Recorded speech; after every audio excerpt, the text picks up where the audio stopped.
పూర్వజన్మ పాపకర్మ రాహిత్యానికి మానవుడు పూర్వజన్మలో చేసుకున్నటువంటి పాపకర్మం ఈ జన్మలో తను ఏ పని చేస్తున్నా ఆ పనికి అడ్డుగోడగా పడుతూ ఆ పనిని సక్రమంగా పూర్తి కానివ్వకుండా ఇబ్బందులను క్రియేట్ చేస్తూ ఉంటుంది. అలా చేస్తున్నప్పుడు తద్దోష నిర్వహణార్థం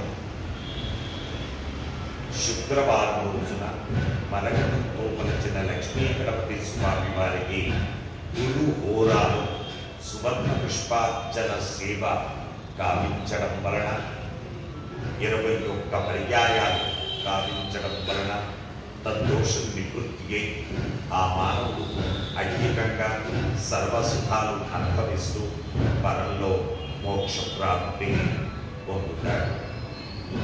అందుకే ఈ ఆలయంలో మనం ప్రతి శుక్రవారం కూడా గురుహోరాలో స్వర్ణ సేవలు గావించబడుతూ ఉంటుంది. అలాగే ప్రతి శుక్రవారం మనం ఒక రెమెడీ చెప్పుకోవడం సాంప్రదాయం. సాధారణంగా ఏ మానవుడైతే స్థిర లక్ష్మీ కటాక్షము లేక ఇబ్బంది పడుతూ ఉంటాడో అలా ఇబ్బంది పడుతూ ఉన్నటువంటి మానవుడు స్థిర లక్ష్మీ కటాక్షం కలగడానికి శుక్రవారం రోజు రాత్రి సమయం అంటే 12 ఆ ప్రాంతం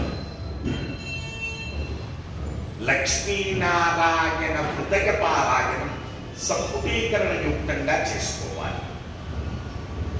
లేదా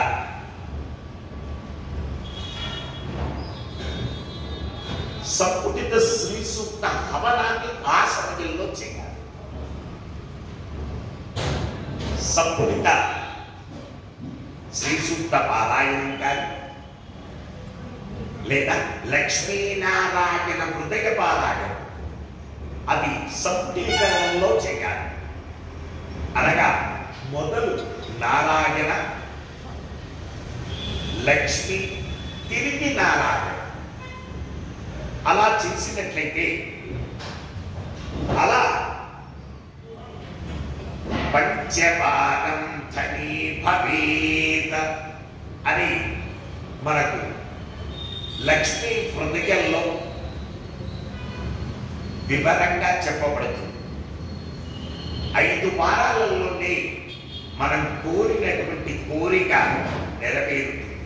అది రాత్రి సమయంలో ఆచరించాలి. 12 నుంచి 2 గంటల మధ్య భాగంలో చక్కగా కూర్చొని నారాయణ హృదయం, లక్ష్మీ హృదయం, తిరిగి నారాయణ హృదయం.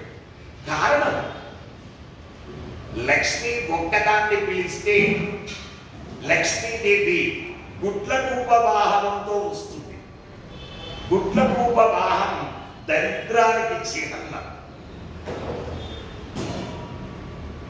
అయితే ఆవిడ విష్ణునా సహా విష్ణువుతో కలిసి రావాలి అని కోరాలి. విష్ణునా సహా విష్ణువుతో బయలుదేరి వచ్చినట్లయితే గరుత్మంతుడు వాహనం శుభాలకు ప్రతీక. కాబట్టి అప్పుడు లక్ష్మీదేవి విష్ణువుతో సహా బయలుదేరి వచ్చినట్లయితే ఆ ఇంట్లో స్థిర లక్ష్మీ కటాక్షం కలుగుతుంది. ఇది అద్భుతమైనటువంటి రెమెడీ, స్వయంగా చేసుకునేటటువంటి రెమెడీ. ఎవ్వరి యొక్క ప్రమేయం ఉండాల్సినటువంటి అవసరం లేదు.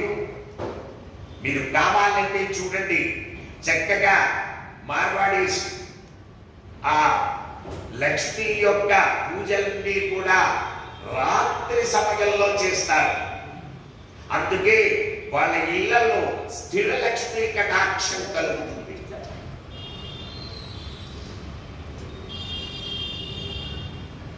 కాబట్టి రాత్రి సమయంలో ఈ లక్ష్మీనారాయణ హృదయ పారాయణాన్ని ఏ డిజైర్తో చేస్తే ఆ డిజైర్ ఆటోమేటిక్గా ఫుల్ఫిల్ అవుతుంది.